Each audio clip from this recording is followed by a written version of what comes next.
Hello दोस्तों, नमस्कार। स्वागत है एपीटी इंस्टीट्यूट के इस चैनल पे, जहां पर आज हम लोग पढ़ने वाले हैं आईओटी इंटरनेट ऑफ थिंग्स में चैप्टर 3 के अंदर ट्यूटोरियल है। हमारा टॉपिक है what is micro controller. Micro controller क्या होते हैं? पहले ट्यूटोरियल में हम लोगों ने सेंसर एक्चुएटर्स को पढ़ लिया है, अच्छी तरीके से समझ लिया है। अब आईओटी का जो इसका इकोसिस्टम है उसका तीसरा पॉइंट है माइक्रो कंट्रोलर। तो माइक्रो कंट्रोलर को बहुत अच्छी तरीके से समझेंगे, देखेंगे और नोट्स भी बनाते हुए चलेंगे। तो बढ़ते हैं इस क्लास में आगे और स्टार्ट करते हैं आज का topic. Let's begin this class.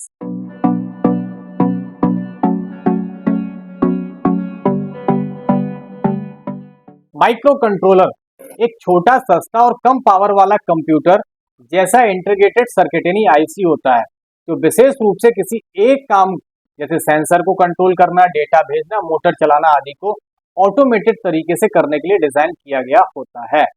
इसे मिनी कंप्यूटर ऑन चिप भी कहा जाता है। माइक्रो कंट्रोलर या इसे एमसीयू भी बोलते हैं, एक प्रकार का आईसी होता है जिसमें एक ही चिप पर पूरा कंप्यूटर सिस्टम समाहित होता है। अभी ये तो बड़ी थ्योरी हो गई, वो समझने बहुत आसानी से और बहुत सरल तरीके से समझ में आ जाएगा इसको। आप लोगों ने माइक्रो कंप्यूटर सुना है ना? तो माइक्रो कंप्यूटर क्या होता है? माइक्रो कंप्यूटर में एक सीपीयू होता है। माइक्रो कंप्यूटर सीपीयू होता है, सीपीयू के अंदर मदरबोर्ड होता है, मदरबोर्ड पर रैम लगी रहती है, रोम लगी रहती है, हार्ड डिस्क लगी रहती है, प्रोसेसर होता है, सीपीयू, बहुत सारी चीजें होती हैं। तब हमारा एक क्या बनता है, वो जो मदरबोर्ड का कैबिनेट, जो कंप्यूटर का कैबिनेट होता है जिसे हम सिस्टम बोलते हैं, है ना, या हम उसे कैबिनेट बोलते हैं। लेकिन माइक्रो कंट्रोलर क्या है? एक छोटा रूप है उसका, सस्ता है और कम पावर खाता है। लेकिन क्या है, सिर्फ एक आईसी होती है। ये एक आईसी है ना, इस आईसी को ही हम माइक्रो कंट्रोलर बोलते हैं। और इसी के अंदर सारी चीजें हैं। यहाँ पे देखो लिखा है माइक्रो कंट्रोलर के अंदर सारी चीजें हैं। इसी के अंदर सीपीयू है, इसी के अंदर रोम है, इसी के अंदर इनपुट आउटपुट डिवाइसेस है, डीएसी है, रैम है, क्लॉक है और एडीसी है। सब कुछ एक ही चिप के अंदर है। That is called micro controller. इसे इसलिए कहा जाता है mini computer on a chip, एक छोटा कंप्यूटर जो पूरी एक चिप में ही समा गया। तो सारी चीजें एक ही चिप में होती है। अब आप सोचेंगे सर एक ही चिप में इतने सारी चीजें हो गई, फिर काम कैसे करता है? तो भैया लिखा भी है यहाँ पे, इसका विशेष रूप से काम क्या है? किसी एक काम को करना है। ये आपके कंप्यूटर जैसे मल्टीपल काम नहीं करता, ये सिर्फ कोई एक पर्टिकुलर काम करने के लिए डिजाइन होता है। जैसे सेंसर को कंट्रोल करना हो, डेटा को भेजना हो या मोटर चलाना हो, कोई भी एक काम करने के लिए ऑटोमेटिक रूप से उसी के लिए डिजाइन किया जाता है। अभी बहुत अच्छी तरीके से आगे भी समझ में आएगा जब हम आगे पढ़ेंगे micro computer versus micro controller. अब माइक्रो कंप्यूटर हमने पढ़े, हमारे आसपास जो डेस्कटॉप कंप्यूटर होते हैं वो भी माइक्रो कंप्यूटर है ना। ये कंप्यूटर है, लैपटॉप होते हैं, मोबाइल है ना, ये सारे क्या है? ये माइक्रो कंप्यूटर है। ठीक, अब माइक्रो कंट्रोलर ये है, ये जो बोर्ड देख रहे हैं, जो आप चिप देख रहे हैं, it is a micro controller. इसी के अंदर एक चिप लगी हुई है, एक बोर्ड है आर्डिनो यूनो, इसके अंदर ये जो चिप दिख रहा है ना, ये वाली चिप, इसी को हम बोलते हैं माइक्रो कंट्रोलर। और इसी में पूरा सब सीपीयू समा गया है। इसके बारे में डिटेल आगे पढ़ेंगे। माइक्रो कंप्यूटर क्या है? ये एक मल्टी चिप डिवाइस है जिसमें माइक्रो प्रोसेसर मुख्य इकाई होती है और अन्य घटक जैसे मेमोरी यूनिट और अलग अलग चीजें होती हैं, जो अलग अलग आईसीज लगे होते हैं। ये काय में होते हैं? इनमें होते हैं। जैसे हमने बताया ना, एक सीपीयू होता है, तो सीपीयू में बहुत सारी चीजें होती हैं, है ना। जो रैम होगी वो अलग होगी, हार्ड डिस्क अलग होगी, है ना, और सीपीयू हमारा प्रोसेसर अलग होगा और इनपुट आउटपुट अलग होंगे। सारी चीजें अलग अलग होती हैं काय में? माइक्रो कंप्यूटर में। ठीक, जबकि माइक्रो कंट्रोलर में क्या होता है? यह एकल चिप कंप्यूटर, यहाँ पे सिर्फ एक ही चिप है। ये जो देख रहे हैं ना, ये सिर्फ एक ही चिप है यहाँ पे, और इसी चिप के अंदर सब कुछ है। सीपीयू भी है, मेमोरी भी है, यानी रैम और रोम भी है, इनपुट आउटपुट डिवाइस, सब कुछ एक ही चिप पर इकट्ठे हैं। That is called micro controller, इसलिए इसे माइक्रो कंट्रोलर बोलते हैं। बस अंतर यह है कि ये बहुत ज्यादा काम करते हैं, बहुत बड़ा स्तर पे काम कर सकते हो, यहाँ पे छोटे लेवल पे काम होता है। क्लियर? तो ये जो हमारा आईओटी है उसमें हम माइक्रो कंट्रोलर का ही यूज करते हैं और इसी को आगे भी पढ़ने वाले हैं। इसके बाद हम लोग देखने वाले हैं माइक्रो कंट्रोलर और माइक्रो प्रोसेसर में क्या अंतर है। आप लोगों ने प्रोसेसर तो देखे हैं, हमने आपको बताया भी थे, ये प्रोसेसर होते हैं जिन्हें हम कंप्यूटर का मस्तिष्क यानी सीपीयू भी बोलते हैं। ये ऊपर का हिस्सा है और ये अंदर की, इसमें बहुत सारी मल्टीपल छोटी छोटी चिप लगी रहती हैं। इसी को हम सीपीयू बोलते हैं। क्या बोलते हैं इसे? सीपीयू बोलते हैं इसे। कंप्यूटर का दिमाग होता है। और जबकि यहाँ पे ये माइक्रो कंट्रोलर है, इसमें सब कुछ होता है। इसमें ये अकेला सीपीयू है, इसके अंदर CPU, RAM, hard disk, input output सारी चीजें इसी के अंदर है। अब इसको समझ लेते हैं। माइक्रो प्रोसेसर और माइक्रो कंट्रोलर दोनों ही आईसी हैं। ये भी आईसी है, अब ये इसको भी आईसी बोलते हैं ना, इंटीग्रेटेड चिप, और ये भी आईसी है, इसको भी हम आईसी ही बोलते हैं, ये भी आईसी है, ठीक।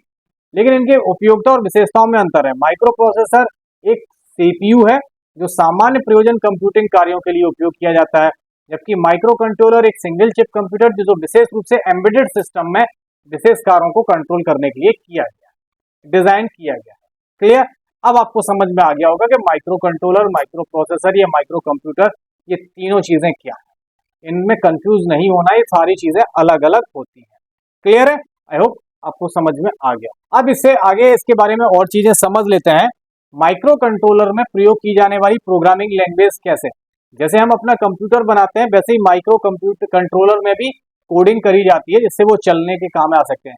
सी लैंग्वेज सबसे ज्यादा यूज करी जाती है, एम्बेडेड सी यूज करी जाती है, असेंबली लैंग्वेज होती है, पाइथन यूज किया जाता है, ऑर्डिनो लैंग्वेज या वियरिंग है या सी प्लस प्लस पर आधारित होती है, उसे भी यूज करते हैं माइक्रो कंट्रोलर में कोडिंग या अपना काम करवाने के लिए। इसके फायदे क्या है? सस्ता है, छोटा है, कम पावर में काम करता है, रियल टाइम प्रोसेसिंग करता है, विश्वसनीय और स्थिर भी है, एक से अधिक इनपुट आउटपुट डिवाइसेस को कंट्रोल कर सकता है, ठीक है। जबकि इसके नुकसान भी हैं, सीमित मेमोरी और प्रोसेसिंग पावर, इसमें ज्यादा मेमोरी नहीं होती और प्रोसेसिंग पावर भी ज्यादा नहीं है, मल्टीटास्किंग नहीं है जैसे हमारा कंप्यूटर होते हैं, बड़े कामों के लिए उपयुक्त नहीं, बड़े काम नहीं कर सकता, छोटे छोटे कामों के लिए बनाया गया, ये हम ऑलरेडी आपको बता चुके हैं। अब आगे देखने वाले हैं माइक्रो कंट्रोलर के कंपोनेंट्स कौन कौन से होते हैं और उनके बारे में डिटेल्स में पढ़ेंगे। सबसे पहला कंपोनेंट्स होता है माइक्रो कंट्रोलर का सीपीयू। किसी भी डिवाइस का दिमाग सीपीयू कहलाता है।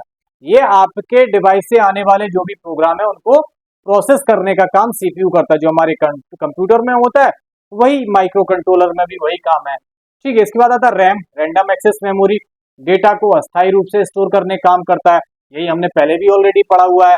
इसके बाद आती है रोम यानी फ्लैश मेमोरी, प्रोग्राम में को स्थायी रूप से स्टोर करने का काम होता है।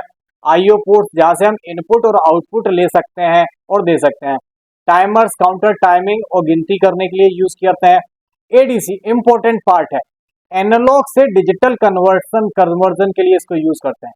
सेंसर से हमें एनालॉग सिग्नल मिलते हैं, जो भी सेंसर है, जैसे टेम्परेचर मिला हमें, तो टेम्परेचर क्या है? सेंसर वो है ना, एनालॉग है ना, तरंगों के माध्यम से मिला, और उसे मोबाइल पे हमारी डिवाइस को दिखाना है तो डिजिटल में कन्वर्ट करते हैं, उसके लिए हम एडीसी यूज करते हैं, जो यहाँ पे लगा होता है, इसी चिप के अंदर होता है, क्लियर।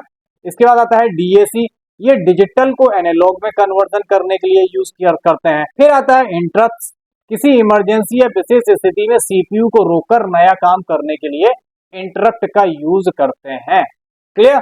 तो ये थे हमारे इसके सारे कंपोनेंट जो माइक्रो कंट्रोलर में यूज करे जाते हैं। आई होप आप लोगों को समझ में आ गए। अब इसके बाद देखने वाले हैं माइक्रो कंट्रोलर के उपयोग क्या क्या होते हैं, कहाँ कहाँ उपयोग कर सकते हैं। होम ऑटोमेशन में, घर पे स्मार्ट बल्ब, स्मार्ट लॉक के लिए यूज करते हैं। ऑटोमोबाइल इंडस्ट्रीज में, कार के इंजन में, कंट्रोल यूनिट में इसका यूज किया जाता है। मेडिकल डिवाइसेस में डिजिटल थर्मामीटर बनाना या ईसीजी मशीन में माइक्रो कंट्रोलर यूज होता है। कंज्यूमर इलेक्ट्रॉनिक वॉशिंग मशीन में यूज होता है, माइक्रोवेव में यूज किया जाता है। रोबोटिक्स में भी यूज होता है, रोबोटिक्स आर्म यानी हाथ पैर उसके बनाते हैं, लाइन फ्लोवर रोबोट है उसके लिए यूज होता है। आईओटी डिवाइस में सेंसर बेस्ड स्मार्ट सिस्टम बनाने के लिए इसका यूज किया जाता है। इसके साथ प्रोजेक्ट हम कौन कौन से कर सकते हैं? हम एलईडी ब्लिंकिंग प्रोजेक्ट है, smart irrigation system using soil sensor है, टेम्परेचर कंट्रोल फैन बना सकते हैं, ऑब्स्टेकल अवॉइडिंग रोबोट बना सकते हैं, या डिजिटल थर्मामीटर यूजिंग LM35 को यूज करके हम डिजिटल थर्मामीटर भी बना सकते हैं। तो ये इसके सारे फायदे और इसके साथ के प्रोजेक्ट जो हम आगे करने वाले हैं वो थे। ये आगे पढ़ने वाले हैं micro controller versus micro processor. हमने एक टेबल बनाई है, इस टेबल में इन सब के बारे में सारी जानकारी दी। यहाँ पे टेबल बनाई हुई, इस टेबल में आप माइक्रो कंट्रोलर और माइक्रो प्रोसेसर के बारे में अंदर समझ सकते हैं। वैसे तो हम सारा बता ही चुके हैं, फिर भी समझ लेते हैं। इस टेबल को नोट जरूर कर लीजिए तो आधी प्रॉब्लम सॉर्ट आउट हो जाएगी। सबसे पहले आती है डेफिनेशन। माइक्रो कंट्रोलर क्या है? एक छोटा कंप्यूटर सिस्टम है जो एक विशेष काम को करने के लिए बनाया गया है, जबकि माइक्रो प्रोसेसर क्या है? एक सीपीयू चिप पर सामान्य कामों को करने के लिए, पर्पस टास्क के लिए यूज की जाती है। कंपोनेंट्स क्या है? सीपीयू, रैम, रोम या इनपुट आउटपुट एक ही चिप में होते हैं। केवल सीपीयू, रैम, रोम या अलग अलग से लगते हैं। प्रोसेसिंग पावर है, कम मध्यम से एम्बेडेड टास्क के लिए यूज किया जाता है। अधिक कॉम्प्लेक्स कैलकुलेशन या मल्टीटास्किंग के लिए यूज किया जाता है। पावर खत्म है, बहुत कम बैटरी से भी चल सकता है। अधिक कूलिंग या पावर सप्लाई की जरूरत होती है। मेमोरी, इसमें सीमित मेमोरी है, इसमें अलग अलग मॉड्यूल की जरूरत होती है। इनमें इसमें इनबिल्ट इनपुट आउटपुट पिन होते हैं, इसमें अलग से इंटरफेस लगाना पड़ता है जो हम यूएसबी पोर्ट लगाते हैं। उपयोग इसका रियल टाइम यानी रोबोटिक्स आईओटी में यूज होता है। इसका कंप्यूटर है, लैपटॉप है, सर्वर है, मोबाइल में यूज करते हैं। इसकी कॉम्पैक्ट और रेडी टू यूज डिजाइन मिलती है।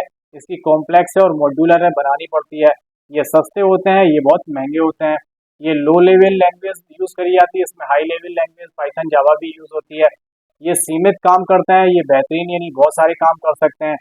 एक टास्क को बार बार करने के लिए यूज करते हैं, जैसे मोटर कंट्रोल करना हो, ये कई काम कर सकते हैं, जैसे वर्ड लिखना हो, क्रोम चलाना हो, गेम खेलना हो, मूवी देखना हो, ये सारे काम इसमें करे जा सकते हैं। तो ये था हमारा माइक्रो कंट्रोलर और माइक्रो प्रोसेसर के बारे में। तो आई होप आप लोगों को इस टेबल से बहुत सारी चीजें क्लियर हो गई होंगी। Micro controller, micro processor, micro computer में क्या डिफरेंस है, कैसे काम करते हैं, ये चीजें अच्छी तरीके से समझ में आ गई। तो आज के ट्यूटोरियल में बस इतना ही। अगले ट्यूटोरियल में कुछ नए पॉइंट्स और टॉपिक को लेकर पढ़ेंगे, कोई नई चीजें। तब तक अपना ख्याल रखिए, स्वस्थ रहिए, सफाई बनाकर रखिए। टेक केयर, गुड बाय, जय हिंद।